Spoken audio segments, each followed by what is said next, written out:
እግዚአብሔር ቃል አንድ ስፍራ ነባለው። ዛሬ እግዚአብሔር ካለንበት ሁኔታ ካለንበት ከየትኛውም ጥያቄ በራሱ ኃይልና በራሱ ጉልበት እንደሚያወጣን እየተናገረ ነበረ። በራሴ ጉዳይ በሚጸልይበት ጊዜ የእግዚአብሔር ቃል በውስጤ እየመጣ ነበረ። ያ የእግዚአብሔር ቃል ደግሞ ዛሬም በህይወታችን ይሰራል። ክብር ለኢየሱስ ይሁን። ትንቢተ ኢሳይያስ ምዕራፍ 53 ቁጥር 1 እስከ 6 ያለውን ነው ማነበው። ግን የምንጠቀመው ከ4 እስከ 5 ያለውን ቃል ብቻ ነው። በጣም እግዚአብሔር አስገራሚ ነገሮችን ተካ። እንኳን እግዚአብሔር አደረሰ። ጠፍተሃል። እንግዲህ የጠፋውን የአሜሪካ ጉዳይ ስለማይታወቅ እሱን ትራምፕን እንጠይቃለን። አንተን አንጠይቅም። ምን እንደሆነ ዋና ኢየሱስ ጌታ ነው። ክብር ለኢየሱስ ይሁን። የሰማነውን ነገር ማን አምኗል? እግዚአብሔርስ ክንድ ለማን ተገልጧል? ፊቱን እንደ ቡቃያ ከደረቅ መሬት እንደ ሳር አድጓል። መልክና ውበት የለውም፣ ባየነው ጊዜ እንወደው ዘንድ ደምግባት የለውም። የተናቀ ከሰውም የተጠላ የሕመም ሰው ዳዌንም የሚያቅ ነው። ሰው ፊቱን እንደሚሰውርበት የተናቀ ነው፣ እኛም አላከበርነውም ይልና ስለ ጌታችን ኢየሱስ ክርስቶስ ይህንን ትልልቅ ነገሮች ከተናገረ በኋላ ስራውን ይናገራል። ለምንድነው ሰው አንድን ሰው የሚቀበለው? ወደ ሀሳቤ ከመግባቴ በፊት አንድን ሰው ለምን ይቀበለዋል ብላችሁ ካሰባችሁ አንድን ሰው የሚቀበልበት ወይ ባለው ገንዘብ ነው፣ ወይ ባለው እውቀት ነው፣ ወይ ባለው ስልጣን ነው፣ ወይ ባለው በአንድ ነገር ነው። ኢየሱስ ክርስቶስ ሲመጣ የመጣበት ቤት ሲኖር የኖረበት አካባቢ ለዚህ አሁን ለመጣበት ዓላማ የሚበቃ የማይመስልበት ጊዜ ነበር። እግዚአብሔር ግን ዓላማውን ለመፈጸም ይህንን የእግዚአብሔርን ልጅ ይህንን ትልቅ ንጉሥ ይህንን ገናና ኤልሻዳይ ንጉሥ ይህንን ዓለማትን የፈጠረውን ታላቅ ንጉሥ ኢየሱስ ክርስቶስን በእንደዚህ በኩል ማምጣቱን ሰሞኑን እያሰብኩ በጣም ይገረምና ይደነቅ ነበር። እሱም ለምንድን ነው በዚህ በኩል ጌታ ለምን መጣ? በእንደዚህ በኩል ጌታ ለምን መጣ? ሰዎቹ ዛሬም በሚጠብቁበት በኩል ለምን አልመጣም ብዬ በራሴ አሰብኩ። ግን እዚህ ጋር ላይ መልሱ ሲሰጥ የሰማነውን ነገር ማን አምኗል ይላል። ይሄ የሚታመን ነገር እግዚአብሔር አንዳንድ ጊዜ በማይታመንበት ማለት በማይጠበቅበት ተስፋ በማይደረግበት መንገድ የዘላለም አጀንዳውን ይፈጽማል። የዘላለም ፕሮግራሙን ይፈጽማል። በዚህ ግበ በማይባል በዚህ እንደዚህ በማይባል ሁኔታ ያደርጋል። ይህንን ሕዝቅኤል ላይ የተናገረውን ቃል ደግሜ ካነበብኩ በኋላ ወደ ሐሳባችን ይሄዳለሁ። ሕዝቅኤል 36 ቁጥር 26 አዲስንም ልብ እሰጣችኋለሁ፣ አዲስንም መንፈስ በውስጣችሁ አኖራለሁ፣ የድንጋዩንም ልብ ከስጋችሁ አወጣለሁ፣ የስጋንም ልብ እሰጣችኋለሁ፣ መንፈሴን በውስጣችሁ አኖራለሁ፣ በትእዛዜ አስሄዳችኋለሁ፣ ፍርዴንም ትጠብቁ ዘንድ ታደርጉትማላችሁ እያለ ይናገራል። አያችሁ፣ ለካ እግዚአብሔር አዲስ ነገር ለማድረግ የሰውን እውቀት፣ የሰውን ችሎታ፣ የሰውን ጥበብ፣ የሰውን ነገር አይጠብቅም። ለካ እግዚአብሔር አዲስ ነገር የሚያደርግበት የራሱ አዲስ የሆነ መንገድ አለ። ዛሬ አንድ ነገር እላችኋለሁ፣ እናንተ የምትጠብቁት የተወሰነ መንገድ አለ። እግዚአብሔር ዛሬ ባልተወሰነ፣ ባልተጠበቀ፣ ባላሰባችሁበት እንግዳ ነገር ያደርጋል። ምንድነው ታዲያ ይሄ ነገር? ወደ ሐሳቤ ሲገባ አዲስ ልብ እሰጣችኋለሁ ስል በሰው ውስጥ አዲስ ድንጋይ የለም። የአስተሳሰብ መዛባት፣ የአመለካከት መዛባት፣ የአጠባበቅ መዛባት አለ በሰው ልብ ውስጥ። እግዚአብሔር ይህንን ቢያደርግልኝ እንዲህ ይሆናል ብሎ ሰው የሚጠብቅበት የአጠባበቅ ነገር አለ። ይህንን ግን ምን አለ እግዚአብሔር? አዲስን ልብ እሰጣችኋለሁ፣ አዲስን መንፈስ በውስጣችሁ አደርጋለሁ እና አኖራለሁ ይልና ውስጣችሁ አኖራለሁ ይልና የድንጋዩን ልብ ከስጋችሁ ውስጥ አወጣለሁ የሚል ነገር አለ። የስጋችሁን ልብ የድንጋይን ልብ ከስጋችሁ ውስጥ አወጣለሁ፣ የስጋን ልብ እሰጣችኋለሁ አለ። አያችሁ፣ ድንጋይ ሰው ውስጥ የለም። አመለካከት ግን ጠማማ አመለካከት በመጽሐፍ ቅዱስ እንደ ድንጋይ ልታስቡት ትችላላችሁ ይልና እንደዚህ ብሎ ብቻ እግዚአብሔር በሚገርም ሁኔታ ይህንን ሕዝብ ሲናገር እንሰማለን። ስለዚህ ይህንን ነገር እናንተስ እናምናለን ወይ? እግዚአብሔር በማጠብቁበት ውስጥ እግዚአብሔር የተዘጋ ምዕራፋችሁን፣ እግዚአብሔር ያለቀ ነገራችሁን፣ እግዚአብሔር የሞተ ነገራችሁን ዛሬ ይቀሰቅሳል ብለን ብናወራ ታምናላችሁ ወይ ወዳጆች? ለሚያምን ግን ሁሉ እንደሚቻል መጽሐፍ ቅዱስ ይናገራል። የሚያምን ሰው ካለ የተዘጋ በር ዛሬ ይከፈታል ይበል። የሚያምን ካለ ለሰው የማይቻል ለእግዚአብሔር ይቻላል ይበል። የሚያምን ካለ ሁላችሁ ማመንን ጥቂት ኋላ እናወራለን። ስለዚህ እግዚአብሔር ጊዜያችን ሲደርስ ሰዓታችን ሲደርስ እግዚአብሔር የተናገረንን ቃል ይፈጽማል። ስለዚህ እግዚአብሔር ከዘመናት በፊት የተናገረውን እግዚአብሔርን ቃል ሊፈጽም ወደዚህ ሲመጣ ምንድን ነው ያለው? እግዚአብሔር የሰዎችን ልብ መቀየር ጀመረ። የሰዎችን ሐሳብ፣ ፈቃድ መቀየር ጀመረ። ለምን? የስጋን ልብ በማውጣት አዲስን መንፈስ በማድረግ የስጋን ነገር በመከልከል እግዚአብሔር አዲስን ልብ በሰው ውስጥ እንዴት አድርጎ ቀዶ ጥገና አድርጎ ነው? አይደለም። አመለካከትን ቀየረ እግዚአብሔር። ዛሬ አመለካከታችን፣ አስተሳሰባችን በታድሶ መልክ ይቀየርና ይሄ በኔ ህይወት ይሆናል። ይሄንን በኔ ህይወት ምን ማድረግ ይችላል? ማን ማድረግ ይችላል? ያላችሁትን ነገር እግዚአብሔር ዛሬ በህይወታችሁ በተአምራት ያደርጋል። ለምን? መጽሐፍ ቅዱስ ሲናገር የኢየሱስ ክርስቶስ ደም ዕውቀት ከማጣት የተነሳ የሰራነውን ኃጢአትን፣ ጥፋትን፣ በደልን፣ መተላለፍን በንስሐና በጸሎት ይቀድሳል። ለመቀደስ የታመነ ነው። ይቀድሳል። ለመቀደስ ደግሞ ታማኝ ሆኖ ለዘላለም ይኖራል። አዲስ ኪዳን ላይ ዮሐንስ ላይ እንደሚናገር በማወቅም ባለማወቅ በጭፍንተኝነት በሃይማኖተኝነት በሰዎች ግፊት እኛም ሳይገባን ለሰራ ነው የልጁ የኢየሱስ ክርስቶስ ደም ዛሬም ታማኝ ነው። ለኃጢአቱ፣ ለጥፋቱ፣ ለውድቀቱ፣ ለውርደቱ፣ ለሞቱ፣ ለበሽታው ዛሬ መድኃኒት ነው። ክብር ለኢየሱስ ይሁን። አዲስ ልብ ማለት የማይቻለውን አስችሎ የማይለወጠውን ለውጦ ቀይሮ ለክብር ማብቃት ማለት ነው። ኢየሱስ ጌታ ነው። አዲስን ልብ እሰጣችኋለሁ፣ አዲስንም መንፈስ በውስጣችሁ አደርጋለሁ። ለምን? የሞትን መንፈስ የሕይወት መንፈስ ይተካል። የጨለማ መንፈስ የብርሃን መንፈስ ይተካል። የጥፋትን መንገድ የመልካምነት መንገድ ይተካል። ለምን? ጥፋትን ያስገባው የጨለማ ንጉሥ ዲያብሎስ ነው። ክሳራን ያስገባው የጨለማው ንጉሥ ዲያብሎስ ነው። ብርሃንንና እውነትን የሚያስገባ የእግዚአብሔር መንፈስ ከገባ እንደ ድንጋይ የጠነከረውን እንደ ድንጋይ የሚያስበውን አንድ ወጥ የሆነውን ልብ ለእግዚአብሔር ክብር የሚመች ልብ አድርጎ መቀየር የሚችለውን መንፈሴን በውስጣችሁ አኖራለሁ። ለምን? አንዱ የሚወጣ ጨለማ አለ፣ የሚገባ ብርሃን አለ። ብርሃን በጨለማ ላይ ይበራ ነበር፣ ጨለማውን ብርሃንን አላሸነፈውም የተባለ። ክብር ለኢየሱስ ክርስቶስ ይሁን። አቅም ላጣችሁበት ጉዳይ፣ ጉልበት ላጣችሁበት ጉዳይ ዛሬ የሆነ ጉቶ ይነቀልና የሆነ መልካም ፍሬ የሚያፈራ ዛፍ ይተከልብናል። ክብር ለኢየሱስ ይሁን። መንፈስ ቅዱስ ለዘላለም ይባረክ። ስለዚህ አንድ ጌታን የሚከተል አማኝ የሆነ ሰው መሰረታዊ ነገሩ ምንድነው? መታሰቢያው ምንድነው? ኢየሱስ ክርስቶስ ያለንን ማድረግ ነው። ጠላት የሚታገለው ኢየሱስ ያለንን እንዳናደርግ፣ እሱ ያለንን እንድናደርግ በስጋዊ ዕውቀት በሚመስል በስጋዊ እይታ አይን ፊት የሚታየውን ነገር የታለ የሆነልህ ቢያይሽ ኖሮ የሚለውን ነገር ያመጣል። ይሄ የስሜት የእውቀት እውነት ነው። መንፈሳዊነት ግን መጽሐፍ ቅዱስ ቅድም እንደነገርኳችሁ በዚህኛው መጽሐፍ ምን ይላል? በእውነት ዳዊያችንን ተቀበለ።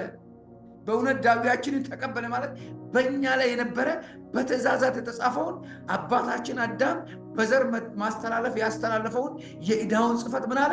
ደመሰሰ። ያለ መታሰቢያ ተደምስሶ። ክብር ለኢየሱስ ይሁን።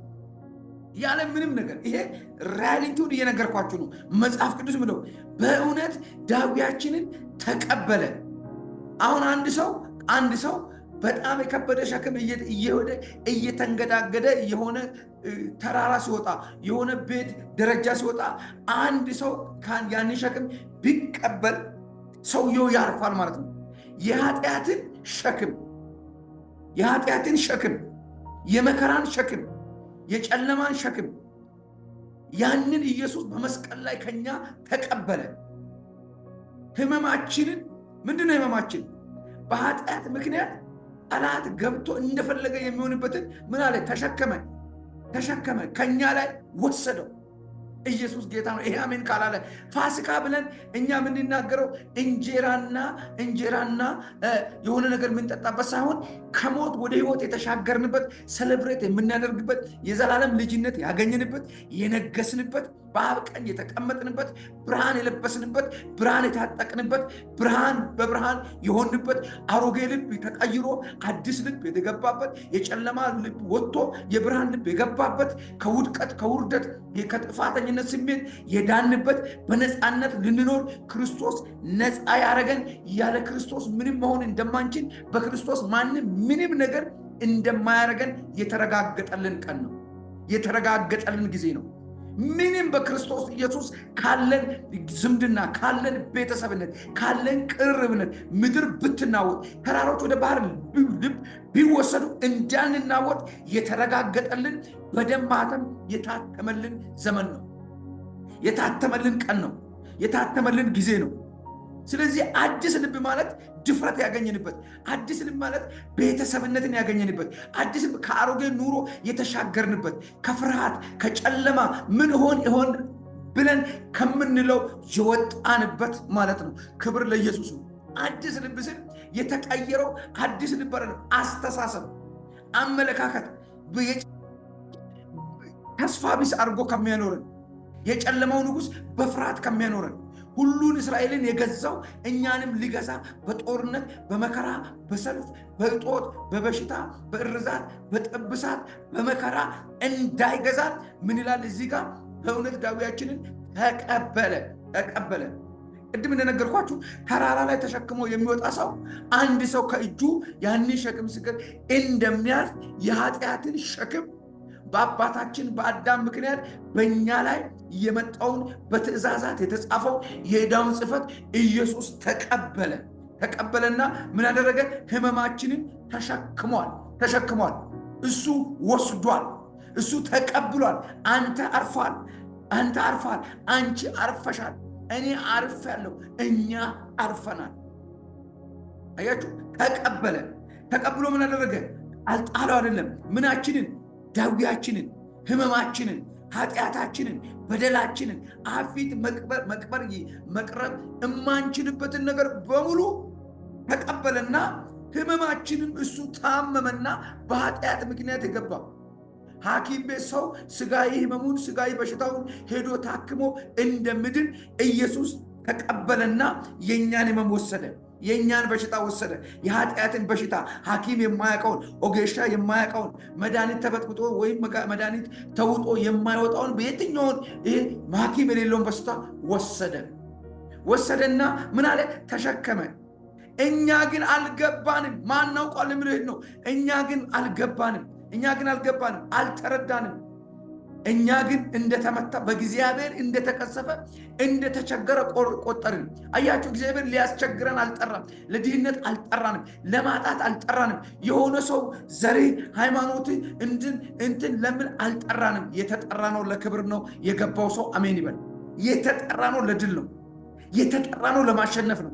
ይሄ ልብ የሚያሞቅ ነገር አይደለም። የተደረገልን እውነት ነው። ቃሉ እንደምለንን ቃሉ እንደምለንን ሊያሞቁን ሰዎች ሊያሟሙቁን የሚመጡ አይደለም። በቃ እኛ እዚህ ምድር ላይ የተፈጠርነው ይሄን የከበረውን እግዚአብሔርን ክብር እንድንናገር ነው፣ እንድናወራ ነው። የትኛውም ጨለማ ለእኛ ብርሃን ነው። ከማን የተነሳ? ብርሃናትን ከፈጠረው ከብርሃናት ጌታ የተነሳ። በእኛ ዘንድ ጨለማ ሊጨልም አይችልም። ለዚህ ነው ጌታ ኢየሱስ ክርስቶስ ሲናገር ብርሃን በጨለማ ላይ ይበራ ነበረ። ጨለማውን ብርሃን አላሸንፈም። ሰዎችን አሸንፎ ነበር። ዓለምን አሸንፎ ነበር። ለብዙ ዘመን ገዝቶ ነበር። ነገር ግን ኢየሱስ ሲመጣ ብርሃን የብርሃን ጌታ ይመጣ ፈጣሪ ሲመጣ ብርሃን በጨለማ ላይ በራ። ሰዎችን ትልልቅ ሰው ነቢያትን ያሸነፈ የሰው ዘርን ሁሉ ያሸነፈ ኢየሱስ ሲመጣ የግድ ምን መሆኑ አለበት? ሂሳቡ ሲከፈል ተሸነፈ። ስለዚህ ቆጠርንና እርሱ ግን ስለ መተላለፋችን ቆሰለ። አንተና እኔ እንዳንቆስል እሱ ቆሰለ። ምን ሊሰጠን? ጤናማ ስጋ ሊሰጠን። ስለ መንፈሳችን፣ ስለ ውስጣችን፣ ስለ ሐሳባችን ልባችን ተቀየረ። ስለ ላይኛው ቁስላችን፣ ስለ እርዛት፣ ስለ ጥብሳት በግብፅ ላይ ሲመጣ ስለነበረው በእስራኤል ላይ ሲመጣ ስለነበረው ቁስል ሁሉ ኢየሱስ ቆሰለ። አንቺና እኔ ልንቆስል አይገባም። ያ ክፉ ለምንድን ነው ታዲያ ቁስል የሚለውን ነገር መተን ኋላ እናወራለን። ቁስል እንዴት ይፈጠራል? ለምን ይፈጠራል? ህመም ለምን ይፈጠራል? አዋጅን ማወጅ ስላልቻልን። ይኸውላችሁ ከእምነት በፊት አዋጅ ይፈልጋል። ከእምነት በፊት ያመነውን ጌታ ማወቅ ይፈልጋል። እወጃ ይፈልጋል፣ ማወቅ ይፈልጋል። ያወቅነውና ያወጅነውን ጌታ እናምናለን። እወጃውና እውቀቱ እምነትን ያመጣል። እምነቱ ነገርን ገልብጦ ያወጣል። እኛ እናምናለን ብለን ነው። ከማመናችን በፊት አሸናፊው መጀመሪያ ማወቅ አለብን። ማን ነው አሸናፊ? ማን ነው አሸናፊ? ማን ነው አሸናፊ? ዓለም፣ ስጋ፣ ሰይጣን ወይስ ክርስቶስ? የጨለማው ንጉሥ ወይም የብርሃናት ፈጣሪ፣ የዓለማት ፈጣሪ?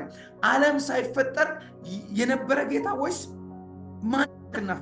አያችሁ፣ እወጃ የሚጀምረው አሸናፊን ለማወቅ ነው። የኔ ቡድን ያሸንፋል ሲባል ሸነፍና ማሸነፍ አይምሯቸው እያለ፣ ስለዚህ የኛ ኢየሱስ ሳይገጥም ያሸንፋል። እናምነዋለን። ከማመናችን በፊት ግን እወጃ ይጀምራል።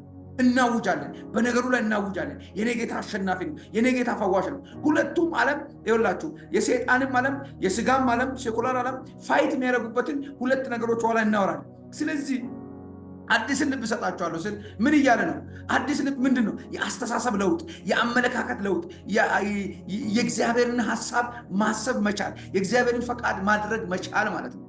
ስለዚህ ነው ብዙ ሰዎች የአመለካከት ወይም የአስተሳሰብ ለውጥ ስለሌለ ወዲያውኑ እንከፋለን፣ ወዲያውኑ እንቆጣለን፣ ወዲያውኑ እንበሳጫለን፣ ወዲያውኑ እናደዳለን። የእግዚአብሔር የሆነ ነገር በሕይወታችን እንዳይመጣ እናደርግና ላልሰማነው ላላየነው ነገር ጊዜ እንሰጣለን።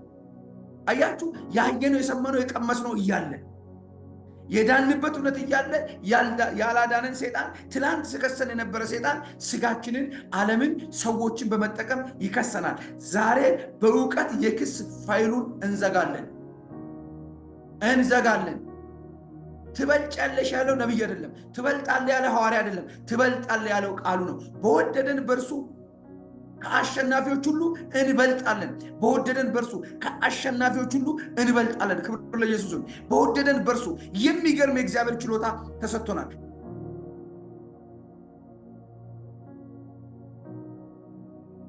አሸናፊ ልብ ነው የክርስቶስ ልብ። ምን ይቅር ባይ ልብ ነው የክርስቶስ ልብ። የማይፈራ ልብ የክርስቶስ ልብ ምንድን ነው? በጠላቶቹ ፊት ለፊት በኮንፊደንስ ነፃነት የሚቆም ከሱ የሚበልጥ ማንም እንደሌለ የሚያውቅ የሚረዳ ልብ ነው። ክብር ለመንፈስ ቅዱስ ይሁን። ኢየሱስ ጌታ ነው። ኢየሱስ ጌታ ነው። አዲስ ልብ ማለት አዲስን መንፈስ በውስጣቸው አኖራለሁ ሲል ምን ማለት ነው? ስለ መተላለፋችን ቆሰለ፣ ስለ በደላችን ደቀቀ። ማን የበደለው? አባታችን አዳም። እርሱ ስለኛ እርሱ ላይ ነበር ይልና በእርሱ ቁስል እኛ ተፈወስን። አለቀ። እንፈወሳለን አይደለም። ምንድን ነው የተፈወሰው? እጃችን ነው አይደለም። የጠላት ክስ ዶሴ፣ መዝገቡ፣ ፋይሉ በምስክር በምልክት ያስቀመጠው በመስቀል ላይ ጠረቀና ከመንገድ አስወገደ። ተለያየን ከጠላት ተለያየን። ጠላት አሁን ጠላት ሁላችሁ ከመንግስተ ሰማይ ሊያስቀረን ለሚችለው እንድንቀር ማድረግ ነው የሚችለው። ጠላት የእኛን ቅራቅንቦ ነገር ለሚፈልገው እኛን ነው የሚፈልገው። ለምን? እኛ የንጉሥ ልጆች ነን፣ የሰማይ ወኪሎች ነን፣ አምባሳደሮች ነን። ለኢየሱስ መንፈስ ቅዱስ ይባረክ። ኢየሱስ ጌታ ነው። ስለዚህ ይህንን እውነት እንዳንረዳ እንዳናውቅ ማስረዳት የሚችሉት የተረዱ ሰዎች ነበሩ። ብዙ ሰዎችም እንዲረዱ አይደለም። ከላይ የመጣ ከሁሉ ይበልጣል። ከምድር የሆነ ምድር ነው ይላል ዮሐንስ 3 ላይ። ስለዚህ ከላይ የመጣውን አውቀን በየትኛውም ቻሌንጅ ላይ ደፍረን እንዳንወጣ ብልጣብልጥ ወይም አዋቂ ወይም ፈሪ ወይም አጉል ደፋር ያደርገናል። ስለዚህ የኢየሱስ ደም በእውቀት ማጣት የሚሆን በተሳሳተ ስራ ለሰራነው ኃጢአት የንስሐና በጸሎት ዛሬ ደምስሰነው የልጅነት ኒሻናችንን ለብሰን በጨለማ መንግስት ላይ ወጥተን መውረስ ያለብን ወርሰን የማይቻለውን ችለን በእኛ ዘመን አስደናቂና አስገራሚ ነገር እግዚአብሔር ያደርጋል። አንደኛ ይሄ ነው። ሁለተኛ የጌታችን የኢየሱስ ክርስቶስ ክቡር ደም ከድፍረት ኃጢአት ከስንፍና ኃጢአት ሰው ሲሰንፍ ይደፍራል። በቃ ጌታ ምን ችግር አለ ጌታ ያውቃል ብሎ ምሕረትን እግዚአብሔር ያደረገው ከድፍረትም ከስህተትም ነው። ለዚህ ነው ወንድማችን ዳዊት ሲናገር አቤቱ ስህተትን ማን ያስተውላታል? ሳላቅ በድፍረት እያወቅኩም በስህተት ከሰራሁት ኃጢአት ይቅር በለኝ አለ። ኢየሱስ ክርስቶስ በአንዱ ይቅር ብሎ ለአንዱ ይቅር የማይላለም የሱ ደም ከዓለም ኃጢአት የሚበልጥ እንጂ ከአንተና ከኔ ኃጢአት ጋር የሚወዳደር አይደለም። የዓለምን ኃጢአት ማስወገድ የቻለ ነው። አስወግዷል፣ ተወግዷል። የዓለምን ኃጢአት የሚያስወግድ የክርስቶስ ደም ወይም የእግዚአብሔር በግ ይላል። የኔና ያንተን ነገር ጠላት ሊከራከር ማንዴት የለውም፣ አቅም የለውም። ግን ምንድነው ችግሩ? ስጋ። ምንድነው ችግሩ? የሰይጣን ወኪል ሰዎች። ምንድነው ችግሩ? ዓለም ራሱ ሰይጣን ምን ይላሉ? ይተባበራሉ በእኛ ላይ። ስለዚህ አዲስ ፍጥረት ማለት አዲስ ልብ፣ አዲስ አስተሳሰብ፣ አዲስ አመለካከት። ይሄ ሁሉ ደግሞ ምንድነው አዲስ ማለት? እግዚአብሔር በክርስቶስ ኢየሱስ የሰራውን ስራ አምኖ በዛ ማንነት የሚኖር አካል ማለት ነው። በዛ ማንነት ትላንትና በእንደዚያ መልኩ ይሄን ነበር። አይታችኋል ቅዱስ ጳውሎስ ኢኮኖሚካል፣ ስፒሪቹዋል፣ አካዳሚካል በሁሉ ነገር እግዚአብሔር የባረከው ሰው ነው። ነገር ግን እግዚአብሔር ልቡን እስኪቀይር ድረስ፣ አካሄዱን እስኪቀይር ድረስ ያ ሁሉ እውቀት ሊያድነው አልቻለም። ያ ሁሉ ሀብት ሊያድነው አልቻለም። ያ ሁሉ መንፈሳዊነት ሊያድነው አልቻለም። አመለካከቱን ሲቀይርለት ግን አሳዳጅ የነበረ ሰው ተሰዳጅ ሆነ። ዛሬ እግዚአብሔር ግልብጥ አድርጎ ለክብሩ ይቀይራል። አሜን ነው። ሃሌሉያ። ላጥ አድርጎ ለክብሩ ለሱ የምንመች አፋችን አፉ ይሁን፣ አይናችን አይኑ ይሁን፣ ጆሮአችን ጆሮ ይሁን፣ እጃችን እጁ ይሁን፣ እግራችን እግሩ ይሁን። ስለዚህ ውክልናችን እውቅና ባገኘ ጊዜ፣ እንዲህ በሆነ ጊዜ አንተ በሄድክበት ከተቀባይነት ውጪ አማራጭ የለም። ይሄ ነገር ጎደለ የምትልበት ጊዜ የለም። ጊዜን እንኳን ሳታቀው ይመሻል። ኢየሱስ ክርስቶስ የክብር ጌታ ነው። ክብር ለመንፈስ ቅዱስ ይሁን። ሃሌሉያ። ስለዚህ በሁለተኛ ቆሮንቶስ ምዕራፍ 5 ላይ ማንም በክርስቶስ አዲስ ፍጥረት ነው ስል እንደ ክርስቶስ ኑሮ ነው። አያችሁ፣ ከፈረንጅ የተወለደ ልጅ ቀይ ፈረንጅ እንደሚሆን፣ ከጥቁር የተወለደ ጥቁር እንደሚሆን፣ በአገራችን ብዙ አይነት መልኮች አሉ። እንደዛው ከክርስቶስ ስንወለድ ክርስቶሳዊ ነን። የተወለደው ማንነታችን አፈራዊ ማንነት ሳይሆን ዘላለማዊ ማንነታችን ነው። ዘላለማዊ ማንነታችን በክርስቶስ ኢየሱስ ከማይጠፋው ዘር ለዘላለም ተወልዳችኋል። አያችሁ፣ ያንን ማሰብና መረዳት ስንጀምር ነው ነገራችን መቀየር የሚጀምር። አወቅን እናውቃለን ብለን ስላወራን አይደለም። ስለዚህ ማንኛውም ኃጢአት በስሜት ዕውቀት ከኛ ላይ ሊሄድ አይችልም። የስሜት ዕውቀት ምን ይላል? የስሜት ዕውቀት እውነታው አንድ ነገር ነው። ምን ይላል? የታለ የተፈወስከው? የታለ የተባረከው? የታለ የሚታይ ነገር? የስሜት ዕውቀት ነው የሚለው። ልክ ነው እኮ የስሜት ዕውቀት ነው። የታለ እያለ በምስክር ነው የሚታገለ። የታለ ይኸው አምና ተፈው። አያችሁ፣ ይሄ ምንድነው? አእምሮ በአሮጌ ማንነት እየሰራ ነው። የታለ በረከት? የታለ እግዚአብሔር የተናገረ? የታለ የተናገረሽ? የታለ የመጀመሪያ የታለ መኖርሽ ነገሩ የመኖር ምልክት ነው። ስላልቻለች ነው በነገር የመጣው። ስላልቻለኝ ነው በነገር የመጣው። ስላልቻለን ነው በበሽታ የመጣው። ቢችልን ሊገለን፣ ሊያጠፋን፣ ሊያርደን ይመጥቷል። ለዚህ ነው ሰይጣን ሊሰርቅ፣ ሊያጠፋ፣ ሊያርድ ይመጣል ይላል። አያችሁ፣ ስላልቻለ ግን በስሜት ዕውቀታችን እውነቱን እንድንረዳ ያደርግና የታል ፈውሱ፣ የታል በረከቱ፣ የታል ጤናው፣ የታል ደስታው፣ የታል ይላል። ይሄ የስሜት ዕውቀት ፋክቱ ይሄ ነው። የመንፈስ እምነት ዕውቀት ግን በመገረፉ ቁስል ተፈውሳችኋል ያለው። አያችሁ ልዩነቱ? እዛ ያለው መንፈሳዊ ሪያሊቱ ምንድን ነው? በመገረፉ ቁስል ተፈውሳችኋል እያለ፣ እዚህ ጋር ደግሞ የስሜት ዕውቀት የታለ ተፈወስሽው። አያችሁ፣ ይሄ እንዲገባን ከፈለግን ጌታ ስረዳን መኖራችን የመፈወሳችን አለኝታ ነው። አሁን በህይወት መኖራችን የመፈወሳችን ፍሬ ነው። ስላልቻለን አለን። ኢየሱስ ጌታ ነው። ብዙዎቻችሁ ይህንን ስትረዱ በደንብ ፈንቅላችሁ የሆነ ድንጋይ ገልብጣችሁ የሆነ ማይጨበጥ ነገር ገብታችሁ ማይያዝ ነገር ገብታችሁ እንደምታወጡ ይገባኛል። ክብር ለኢየሱስ ይሁን። እኔ ሰሞኑን ዛሬ ሳምንት ይቅርታና ዛሬ ሳምንት ኋላ በጣም እንወዳት የምናከብራት ፓስተራችን ጫልቱ ያው እዚህ አግኝተናል። ፓስተራችንን ያው ሰሞኑን እያገኘን ነው። እግዚአብሔር የተባረከ ይሁን። ጌታ ይባረክ። ኋላ እና እንትን እንላለንና እዛ ሄጄ ስመጣ ዛሬ ሳምንት በጣም አሞኝ ኋላ እግዚአብሔር ባርካት። አዲስዬ ናት። ጌታ ዘመኗን ይባርክ፣ እድሜ ጤና ይስጣት። ዳኒም አንድ ጉዳይ ነበር ነግሮኝ ነበር። ጎንበስ ባልኩበት ነው ከሰውነቴ እዛ ፀሐይም ነክቶኝ ስለነበረ አንዳንድ ሩጫዎችን ስለነበረ መናገር አልቻልኩም። ጥዬ ነው የወጣሁት። ያው ሁላችሁም ትረዳላችሁ ብዬ አስባለሁ። 7ቱንም ቀን አገልግለን በዛ ላይ ፀሐይ ነበረ፣ በዛ ላይ ብዙ ነገሮች ሩጫዎች ነበሩ። ያ ሁሉ ተደምሮ አልቻልኩም። በቃ ሳምንት ሙሉ ዛሬ እንኳን ጎሮሮ ያሁን ጥሩ ነው። ሳምንቱ ሙሉ ጥሩ አልነበረም። ክብር ለኢየሱስ እና በዛ ነው ቻሌንጁን ተቀብዬ እኔ የት ልሂድ ምን ላድርግ ስል እግዚአብሔር አዎ ደሙ የሚወጣው ትክክል ነው አለ። ደሙን የሚያቆም መንፈስ ግን ውስጥ ያለ አለ። ታውቃላችሁ ህመም ትክክል ነው አለ። ህመምን የሚፈውሰው ግን ቁስል ውስጥ ያለ አለ። አውጅና አዋጁን ሻር ይለኛል። ግን አልገብ ብሎኝ ነበር። ዛሬ በጌታ በኢየሱስ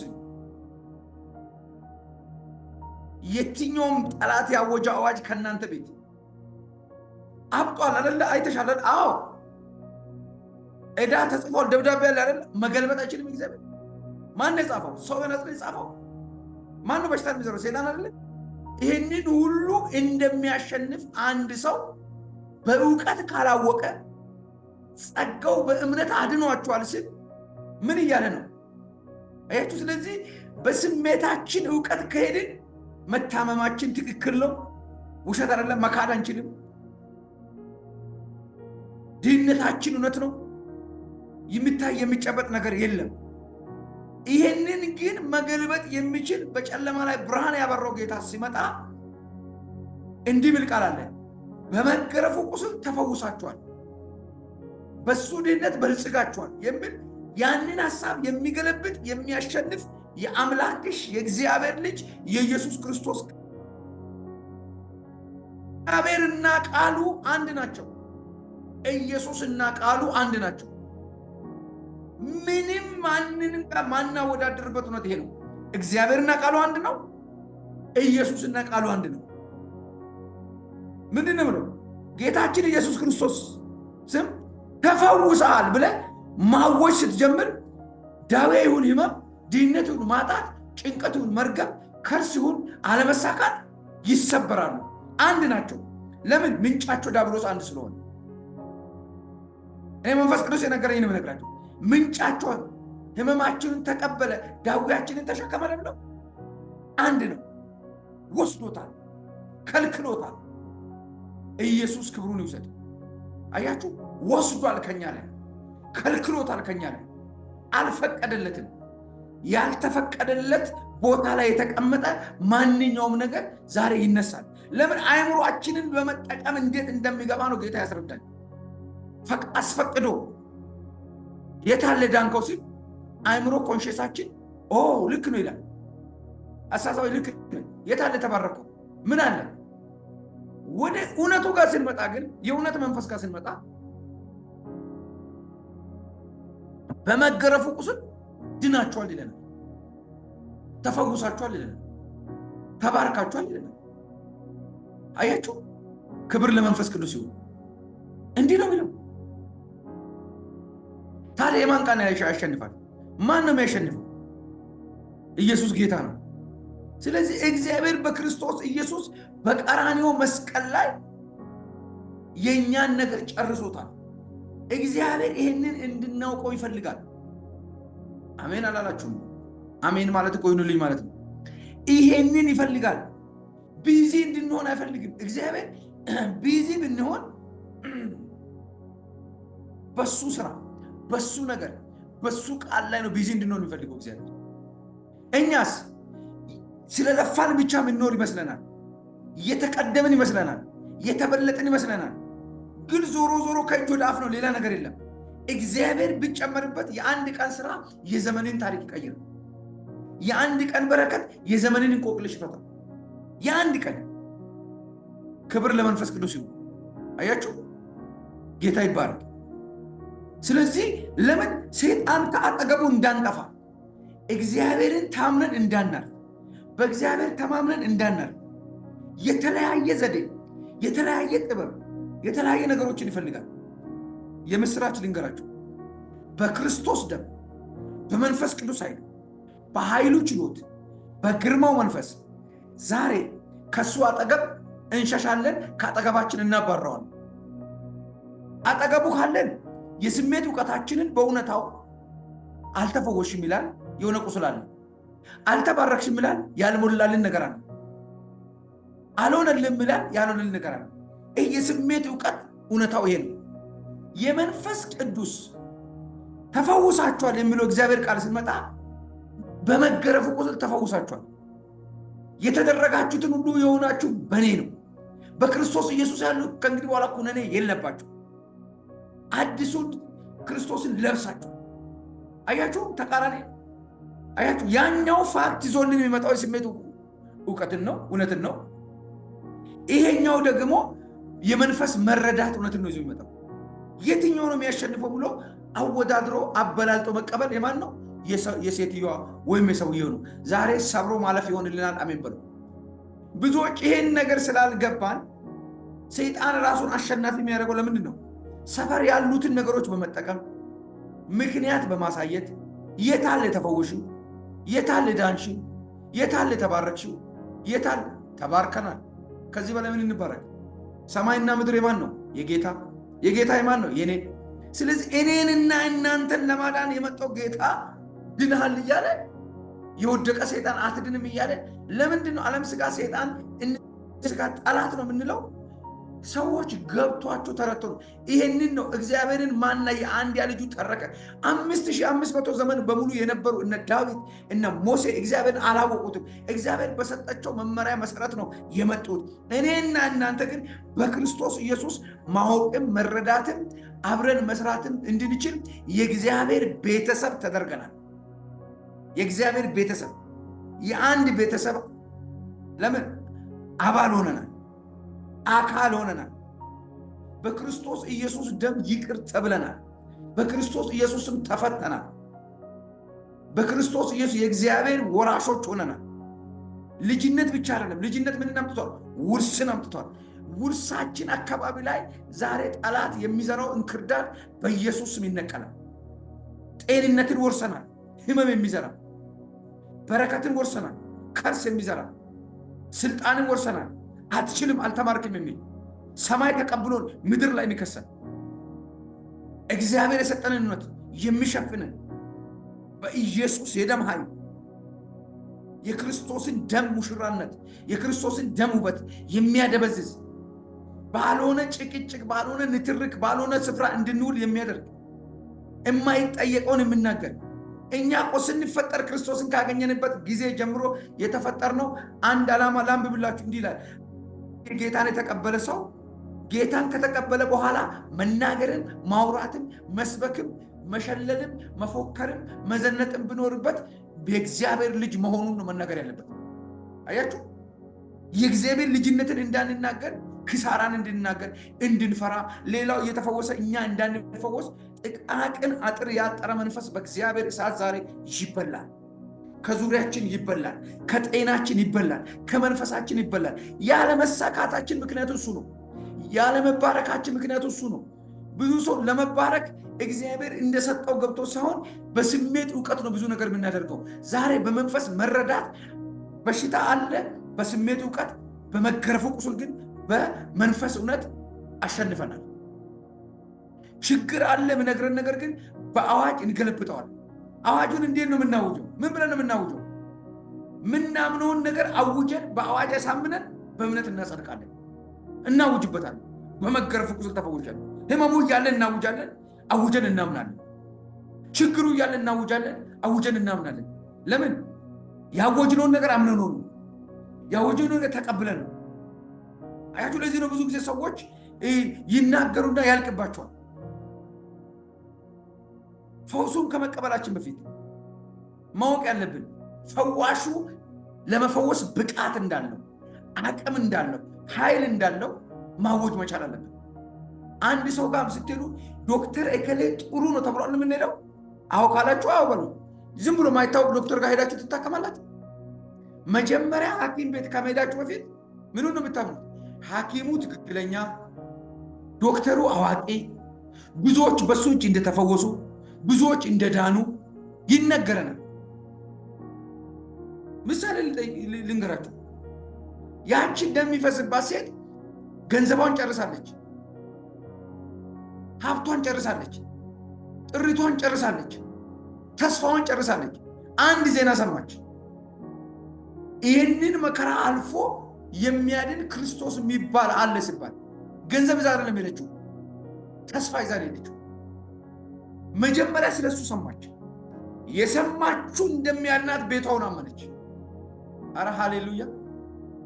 ዛሬ ከመነሻችን እናምናለን፣ መድረሻችን ላይ እናርፋለን። አይችልም የሚለውን ደጋግሞ የሚያወራ ሰይጣን ዛሬ መቻልህን የክርስቶስን መቻልን ያወራል። አያችሁ፣ እናውጃለን። በነገራችን ላይ እናውጃለን፣ በህይወታችን ላይ እናውጃለን፣ በኑሯችን ላይ እናውጃለን። ስለዚህ አዎ ኖርማል ከተቀበልክ በሽታ ነው። ኖርማል የ40 ቀን እድል ነው። በስሜት እውቀት የምንቀበላቸው ነገሮች ሴኩላር ዓለም ሁሉ ጊዜ ያጸድቃል። መንፈሳዊነት የምንለየው ሴኩላር ዓለም የሰጠንን ግሳንግስ በሙሉ የመጥረግ ኃይል ያለው የቃሉ ኃይል አለ። ኢየሱስ ጌታ ነው። የቃሉ ኃይል አለ። ያንን በማመኑ ሆነ። አይታችኋል። አብርሃም ይህንን አምኖ ሄደ። በቃ ልጁን ለመሰዋት እግዚአብሔር ከሞት እንደሚያስነሳ አምኖለ። ከዚህ በፊት ከሞት እንደሚያስነሳ አይቶ ያውቃል? አያውቅም። የእግዚአብሔር እምነት ሲመጣ እንደ እብድ ነው የምትሆነው። ሰው ማይሆነውን ነገር። ለዚህ ነው የሰማነውን ማን አመነ? ይሄ ነገር እንዴት ይታመናል? በአዳም የገባው ኃጢአት በአንደኛው አዳም እንዴት ይወጣል ብለን እንመን? የሞተው ሰው እንዴት ይነሳል ብለን እንመን? የሰው ኃጢአት በሰው ኃጢአት ሰው በሚመስል በክርስቶስ እንዴት ይመን? ዘንድሮ አንድ ምርቃት ልመርቃችሁ። በህይወታችሁ ያልጠበቃችሁ ነገር እናንተን የመጀመሪያ እጅ ባፋፍ ጭኖ ጎረቤታችሁ ቀጥሎ አገር አስደናቂ ነገር ዘንድሮ ይሆናል። ብቻ አልፋችሁ ይመኑ። ራሳችሁን አትገድቡ፣ ራሳችሁን አትወስኑ፣ ራሳችሁን አጥር አትስሩ፣ ወሬ አትስሙ፣ ወረኛ አትስሙ። ወረኛ የሰይጣን ወኪል ነው። የሰይጣን ወኪል ነው። ቤተክርስቲያኑ ሰውን የተቸገረው በዚህ ነው። ስራውን ጥሎ ወሬ የሚያወራ ስራውን እግዚአብሔር የላከውን ነገር ትቶ ለወሬ ረጅም ሰዓት የሚቀመጥ እና አንዳንድ ጊዜ በጣም ያናድ ነገር አለ። ጾም ጸሎት ሲባል 5 ሰዓት ይመጣል። ወሬና ምናምን 1 ሰዓት መጥቶ እስከ 5ኛ ቡና ይጠጣል። እንዲሆነ በረከት የሚጠብቅ ሰው አለ። በረከት እኮ እየለፋ ሰው በ20 ዓመቱና በ30 ዓመቱ በ40 ዓመቱ ወሬና ሱሰኛ ሆኖ እንዴት ነው በ40 እና በ50 ዓመቱ ሀብታም መሆን የሚችለው? እድል ፋንታው እኮ የታወቀ ነው። ከየት መጥቶ ነው? በሚማርበት ጊዜ፣ በሚጸልይበት ጊዜ፣ ጻድቅ በምቹ ጊዜ ይጸልያል። የመከራ ጎርፍ በመጣ ጊዜ እድሜ እኮ 40 50 እያለፈ ሲመጣ እኮ ድካም ይመጣል። ለዛ ድካም ዛሬ ብዙ ነገር እኮ ሴኩላር ዓለም እንኳን ያስተምራሉ፣ እንኳን መጽሐፍ ቅዱስ።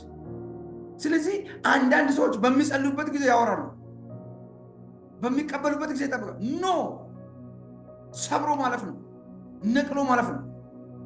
አዎ በዚህ ጊዜ በዚህ እድሜ ሁሉ ነገር ያምራል እንዲህ ያምራል። ወሬ አያምርብን በዚህ ጊዜ። ግን የሚገርማችሁ ከመስራት ከምን መዝለል መጨፈር ምን ማለት ጥሩ ነው። ሴኩላር ይህን ነው የሚያስተምረው። እንደ እግዚአብሔር ሰው ስነግራችሁ ዛሬ የዘራችሁ ዘር በሙሉ በመጨረሻው ዘመናችሁ ከ40 እና ከ50 ዓመት ላይ ሲመጣ በረከትም፣ ደስታም፣ ህይወትም፣ ሹመትም፣ ስልጣንም፣ አርፎ መብላትም፣ ከድህነት መሸሽም፣ መንፈሳዊ ዓለም መውረስም የሚመጣው በዚህ ነው። ክብር ለክርስቶስ ኢየሱስ ይሁን። ስሙ ለዘላለም ብሩክ ይሁን። አመለጥኩ የሚል ካለ አመለጥኩ ብሎ ይጻፍ። ኢየሱስ ጌታ ነው። ፈውስንና ታምራቱን ከመቀበል ምን መሆን አለብን?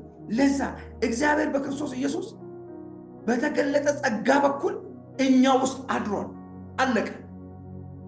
አያችሁ፣ እንደነገርኳችሁ እወጃው የሚያስከትለውን ነገር ስሙ። እወጃው። ስለዚህ ጠላት ቃል በቃል ነው። ኢየሱስም ጋር ሲመጣ ቃል በቃል ነው።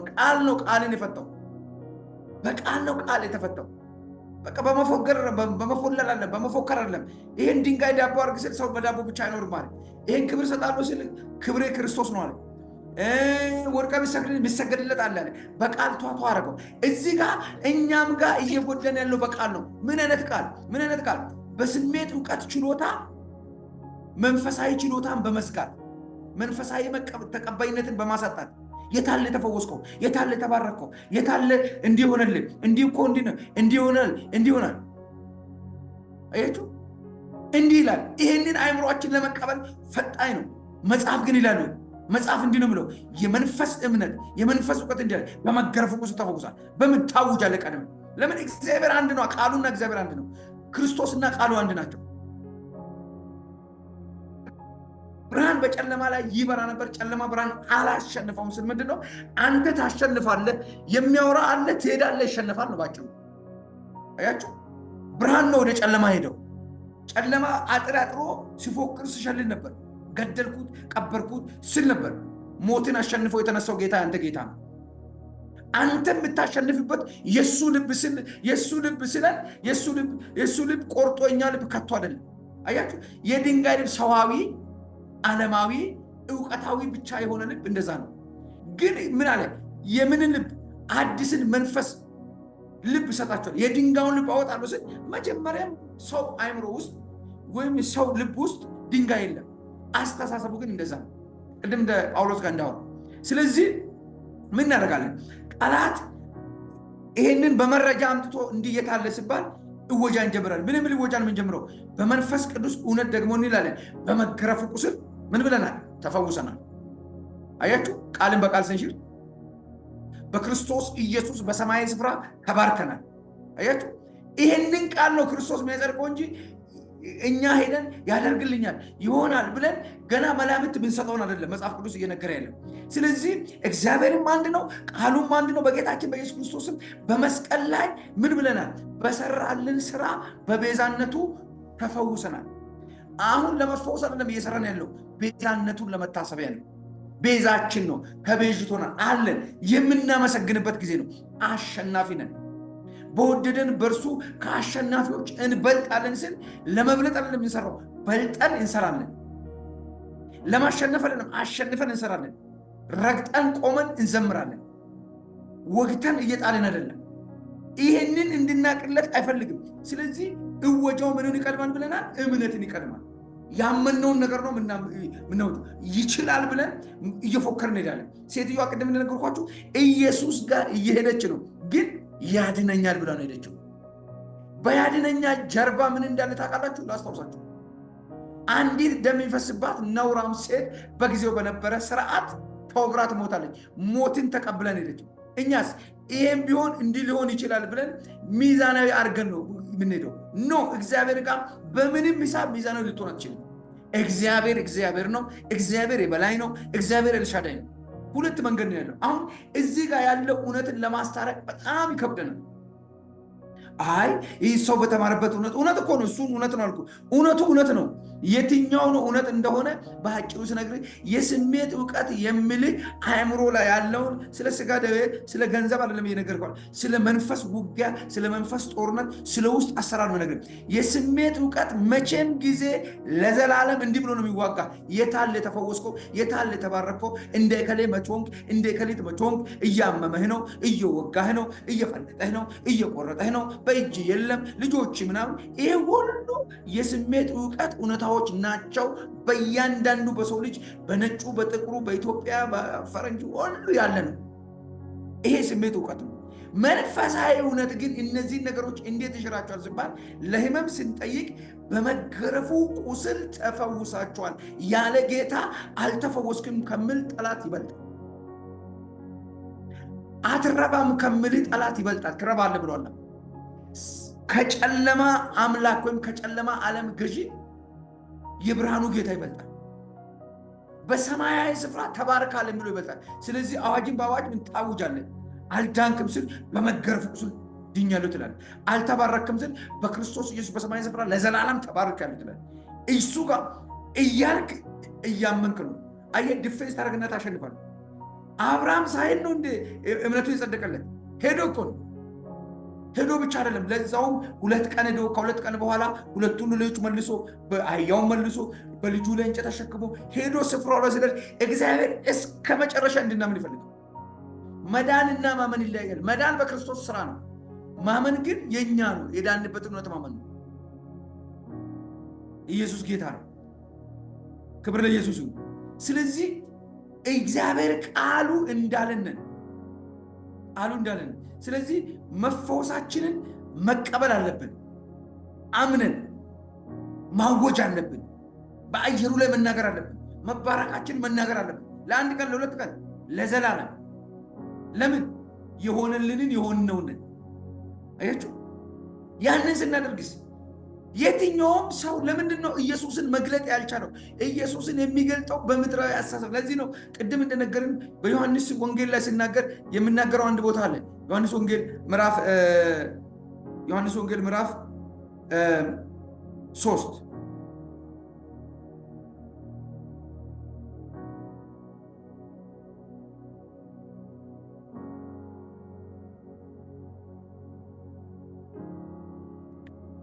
31 ላይ እንዲህ ይላል፣ ከላይ የመጣው ከሁሉ በላይ ነው፣ ከምድር የሆነው የምድር ነው፣ የምድሩን ይናገራል። ከሰማይ የመጣው ከሁሉ በላይ ነው፣ ያየውን የሰማውን ይናገራል። አያችሁ፣ ያየውን የሰማውን። ለምንድነው ነቢያቶች፣ ለምንድነው ሐዋርያቶች፣ ለምንድነው በምድር ላይ ያሉት ሰዎች ችግር የሆነባቸው? ካዩት በላይ መናገር አይችልም። ለዚህ ነው እግዚአብሔርን ማን አወቀ? ብሉይ ኪዳን 5500 ዓመት የተባለ በሙሉ ሳያቅ ነው እንዴ? በቃ እግዚአብሔር በገባው መጠን እንጂ አውቆት አይደለም የመጣው። እግዚአብሔርን አንድያ ልጁ ተረከው ሲል አንድያ ልጁ እግዚአብሔርነቱን ወክሎ መፍጠርን አሳየ፣ ማዳንን አሳየ፣ ሞትን ገሎ መነሳትን አሳየ። ሁሉን በማሳየት ለኛ ደግሞ ይሄንን ስልጣን ሰጥቶን ሄደ። ክብር ለመንፈስ ቅዱስ ይሁን። ክብር ለመድኃኔዓለም ይሁን። ወንድሜ፣ እህቴ፣ አባቶቼ፣ እናቶቼ እንደኛ የታደለ ከየት ይምጣ? ሰውን ሁሉ የሚቀጣ ሞትን ቀጥቶ ሞትን አሸንፎ ድልን አጎናጽፎ ክብርን አልብሶ የሄደልን ጌታ ያለን ክቡር ሕዝብ ዓለምና ሰይጣን ጠንቅቆ ሚያቅ፣ እኛ ግን እንዳናቅ እየታገለ እስከ ፍጻሜ ያለ ነው። ሰይጣን እኛን ቶሎ ብሎ መሄድ የሚመስላችሁ ብዙ ሰዎች ሊኖሩ ይችላሉ። አንድ ነገር ልንገራችሁ፣ ሰይጣን ነው እስከ መጨረሻ የተጋ ነው። ኢየሱስ ክርስቶስ ጋር የመጣበትን መንገድ ልታስቡ ትችላላችሁ። በራሱ ንብረት በአምላክ ንብረት ቆሞ ንብረትን ሰጥሃለሁ ስገድልኝ የሚል ደፋር ነው ሰይጣን። ሰይጣንና አእምሮ የደነቆረ ሰው ምንም አይፈሩ። ያው በነገራችን የደነቆረ ሰው ማለት የሰይጣን ነው። ያው ነው። ስለዚህ ጨለማ፣ ድንቁርና፣ አለማሰብ፣ ትዕግስት ማጣት፣ ክፋት፣ ተንኮል፣ ትዕቢት፣ ትምክህት የማን ነው? የሱ ነው። ለዚህ ነው ሰዎች እያወቁ ክፋት ውስጥ የሚገቡት የሱ ስራ ስለሆነ። ስለዚህ በራሱ ፊት፣ በፈጣሪ ፊት፣ በንጉሱ ፊት ሊቀጠቅጠው መምጣቱን እኮ ያውቃል። አንተ ያው እግዚአብሔር ልጅ ነህ ባለ ምን አለኝ ብሎ እኮ ተናግሯል። ስለማያውቅ እንዳይመስላችሁ ያውቃል። አንተ ያው እግዚአብሔር ልጅ ነህ፣ ያለ ጊዜ ልታጠፋን መጣ፣ ትንሽ ጊዜ ታገሰን እያለ ግን ምን አለ? ተርበሃል፣ ተንበርከክና ለመሸወድ የማያደርገው ነገር የለም። ትላንት የጸለይከው ጸሎት ለዛሬ ዋስትና ሊሆን አይችልም። የትላንትና እምነትና ድፍረት ከቀጠለ ግን አሸንፈህ ትኖራለህ። ያስተማረኝ ነው የምነግራችሁ። ክብር ለመንፈስ ቅዱስ ይሁን። አያችሁ፣ እናንተ እዚህ ምድር ላይ የክርስቶስ አምባሳደሮች ናችሁ፣ የክርስቶስ ወኪሎች ናችሁ። ክርስቶስ ለፈጠረን ዓላማ የምናውጅበት። ለዚህ ነው እኮ ብዙዎች ማርያም ተማለደች አታማልድም፣ ገብርኤል አያማልድም ምናምን፣ እኔ ከተጻፈው ውጭ ምን አገባኝ ማለነች አላማለደች፣ እነሱ ስራዬ ነው እንደ እኔ ስራ እኮ አይደለም። ወንጌልን ነው ስበካ ያለው። ማርያም ታማለደች ወንጌል ነው እንዴ? ገብርኤል ያማልድ ወንጌል ነው አይደለም? ወንጌል እኮ አይደለም፣ ያልተጻፈ ነው የምናነበው። ለወሬ ድምቀት ወረኞችን ለመቀስቀስ የሚሆን ሰበር ዜና ነው እንጂ ዋናው ዜና ግን የኛ ሰበራችን ኢየሱስ ክርስቶስ ያድናል ተብሎ ነው የተጻፈው። ይሄንን ነው ወንጌልን ለፍጥረት ሁሉ ስበካል እንጂ ያልተጻፈውን በማንሳትና በመጣል ጊዜን፣ ጉልበትን፣ ገንዘብን ጨርስ አላለኝም። ስለዚህ ሰው ጊዜውን ገንዘቡን ጉልበቱን እንዲጨርስ እንዲህ ነው አይደለችም ነች አይደለም ነው አይደለም እናት ናት አክስት ናት አጎት ነው የተቀባ ነው የተለቀለቀ ነው እኔ ምን አገባኝ? መጽሐፍ ቅዱስ ተናገር አውጅ መስክር ያለው ምንድነው? በመገረፉ ቁስል ድኛለሁ። መዳን ነው ወይስ ስለ ሰውዬ እከሌ ቆንጆ ዶክተር ነው ይገርማል እከሌ እኮ ማለት ቀላል ሰው አይደለም ምን ያደርግልኛል? እኔ ቀላል ሆነ ከባድ ካልጠቀመኝ ድረስ የሚጠቅመኝን ነገር ማድረግ ያለብን። አያችሁ ብዙዎቻችንን የማይጠቅምን ነገር ነው ጊዜን ጉልበትን ገንዘብን ይጨርስና ከዛ በኋላ ወጣትነት ጊዜ የክብር ጊዜ ምን ሰራበት ጊዜ ያልፍና ከዛ በኋላ ምን አለ ያን ቀን እንዲሆን ይብሉ ዛሬ ሳንጸጸት በቀረልን ጊዜ ደፋሮች አገልጋዮች ወኪሎች የክርስቶስ አፎች የክርስቶስ አንደበቶች የክርስቶስ እጆች የክርስቶስ እግሮች የክርስቶስ ዜናዎች ሆነን የክርስቶስ ሚዲያዎች ሆነን እንድናልፍ እግዚአብሔር ይርዳል። ሚዲያዎች አናውንሰሮች ሆነን ሚዲያዎች ሆነን አያችሁ ወዲያው ልብን ያሞቃል ግን ውጤት አለው የለው? ሰርግ ቤት ማለት ልብን ያሞቃል ውጤት አለው የለው? ማማት ልብን ያሞቃል ውጤት አለው? ለአንተ ነው ውጤት የሌለው ለሰይጣን ውጤት አለው። በጀርባው አንተን ከእግዚአብሔር ለመለየት ለሚሰራው እንዳትባረክ አንተና እግዚአብሔርን ለማጣላት ውጤት አለው። ይሄንን ነው መንፈስ ቅዱስ እኔ በዚህ ሰሞን በነበረው ውስጤን ይሄንን የሞላው ማወጅ ጀመርኩ። የሆነ ሰው ስጠይቅ ይሄ ነው አለ አወጁብን። በሐኪም በዚህም እንዲህ ብታረግ ይሄ ነው መሰለኝ ፊት ይሄን ይመስላል እስቲ አይነን ግለን እስቲ እንደዚህ አድርገን ማአት ነገር አሉ። ልክ ናቸው እኮ ሴኩላር ነው ልክ ናቸው የተማሩበት ነው ሞክሮ ነው የሚያገኙት። እዚህኛው ግን ጌታ ግን ሳልሞክር ተሰርቶ የታየልኝ እውነት አለ አይደለም። ይሄን ስበራልኝ መገሰጽ ሲጀምር የተዘጋ ጉሮሮ የተከፈተ መገሰጽ ሲጀምር ቀኝ ግሬ የኔ አይመስልም ታች በቃ ለመናገር አላበጠም ልወርቅ ጎንበስ ባልኩበት ዛሬ እንደውም ያን ቀን አለመቅረጽ እኔ ቀርጬ ያሳያችሁ ብዬ ነበር። ደም በደም የሆንኩበት ዛሬ ሳምንት አያችሁ። ይሄ ሁሉ ምንድን ነው? በቃ ጥንትዬ ብሽጥት በሚመስል ኋላ እግዚአብሔር ይባርካት እግዚአብሔር ሴት ጫልት ያለች ከሷ ጋር ኋላ እናወራለን። በቃ ሄድን እሷን እዛ ማስቆሜ ጠዋት ገባች። ትልቅ አባት ይዛ አባታቸውን ይዛ ነበር። እኔ ውስጤ ተሳቀቀ። በቃ ይሄ የሚትሆነው ነገር እዛ ጋር የዚህ ነገር ችግር አውቀዋለሁ።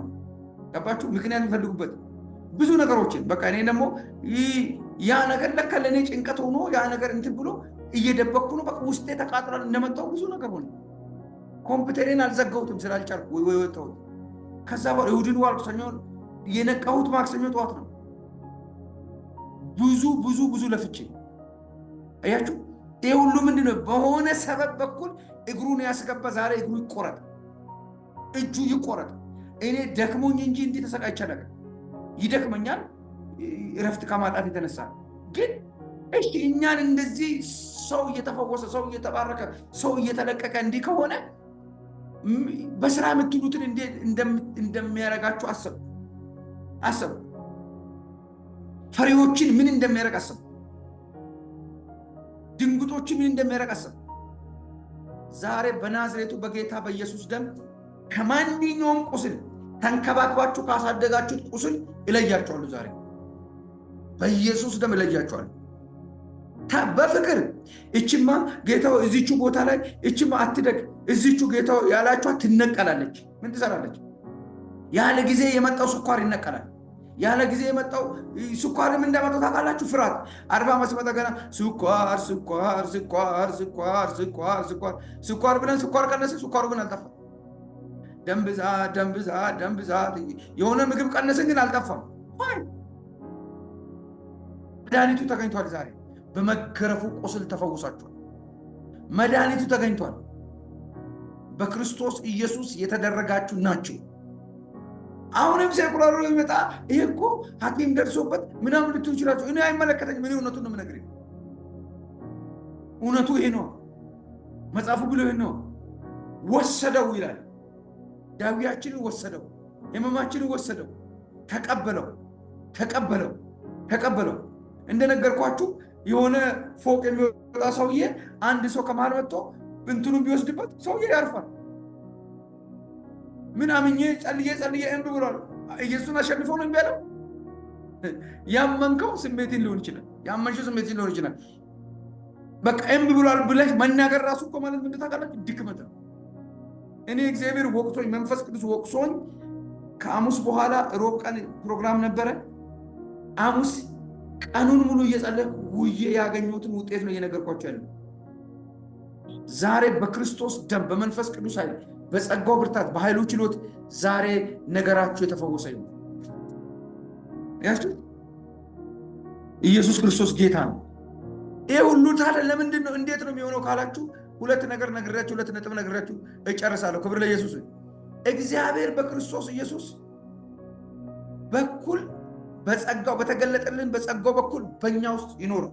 እግዚአብሔር አብ፣ እግዚአብሔር ወልድ፣ እግዚአብሔር መንፈስ ቅዱስ እኔና አብ በእናንተ ውስጥ እንኖራለን ብሎ መጽሐፍ ቅዱስ ብሎናል። አዲስ ልብ ማለት አሮጌው ክፉ ጨለማ አመፅ አሰራሩ ወጥቶ ትዕቢት፣ ትምክህት፣ የሰይጣን ስራ ወጥቶ አብ ወልድ መንፈስ ቅዱስ በጸጋው በእኛ ውስጥ መኖሩ። ቃል ነበር ክርስቶስ፣ ቃልም በእግዚአብሔር ዘንድ ነበር፣ እግዚአብሔር ራሱ ጸጋንና እውነትን ተሞልቶ በእኛ አደረ። የማይቻለውን ነገር የሚያስችል ጸጋና አብ ወልድ መንፈስ ቅዱስ ውስጥ በእኛ አደረ። ዮሐንስ ወንጌል ምዕራፍ 1 ቁጥር 14 አያችሁ፣ በእኛ ውስጥ አደረ። ስለዚህ እኛ ይህንን እውነት ለማግኘት ምን ማድረግ አለብን? እኛ ደግሞ በተሰጠን ጸጋ በኩል በእምነት እግዚአብሔርን በእኛ ውስጥ እንዲኖር መፍቀድና ማመን። ይሄ ነው መጨረሻው። እግዚአብሔር እንዲኖርብን ነግሮናል። አንጠራጠርም። እንደሚያድን አንጠራጠርም። እኛንን መዳን የሚያቅተን። ስለዚህ እኛ ደግሞ አለ ያድነናል፣ ድነናል። ይሄ ነው የስሜት እውቀትና የእምነት እውቀት ልዩነቱ። የስሜት እውቀትን ትክክለኛ ዓለማዊ ሴኩላራዊ መረጃ ነው ይዞ የሚመጣው ከፈለግ ከነ ማስረጃው። መንፈሳዊነትን ደግሞ ትክክለኛውን ነው። አልሆንክ የሚለውን ነገር ሆነሃል፣ አይሆን የሚለውን ሆነሃል። አንድ ቦታ ላይ የለም ጠላት ምንድን ነው? ብዙዎቻችን ኃጢአት አድርጌ ነው ደም ብዛት የመጣው ሱካር የመጣው ምናምን አትሉ። የሆነ ነገር አድርጌ ነው የምትሉት። ማን የነገራችሁ? ሴኩላር በሆነ ሰው በኩል ሆኖ ሰው ያልሆነ ክርስቶስ ግን ምን አላችሁ ሲባል በመገረፉ ቁስል ተፈውሳችኋል። በክርስቶስ ኢየሱስ ላሉ ከእንግዲህ በኋላ ኩነኔ የለም። እኔ ወደድኳችሁ እንጂ እናንተ አልወደዳችሁ። ከእጄ ማንም አይነጥቃችሁ። በልጁ የሚያምን የዘላለም ሕይወት አለው። ከሞት ወደ ሕይወት ተሻገረ እንጂ ወደ ፍርድ አይመጣም። ሞትን እንፈራለን፣ ፍርድን እንፈራለን። እናንተ በክርስቶስ ኢየሱስ ሀብታሞች ናችሁ። ድህነትን እንፈራለን። ይሄ ሁሉ የማን ስራ ነው? የዚህ የጨለማው ንጉሥ ስራ ነው። ዛሬ በትንሣኤው ጉልበት ኢየሱስን ከሙታን ያስነሳው መንፈስ ከእናንተ ላይ ያለ እግዚአብሔር ፈቃድ የተዘራውን ዘር ነቅሎታል። አሜን በሉ። ለራሳችሁ ጨርሰናል። ክብር ለኢየሱስ ይሁን። ጌታ ይባረክ።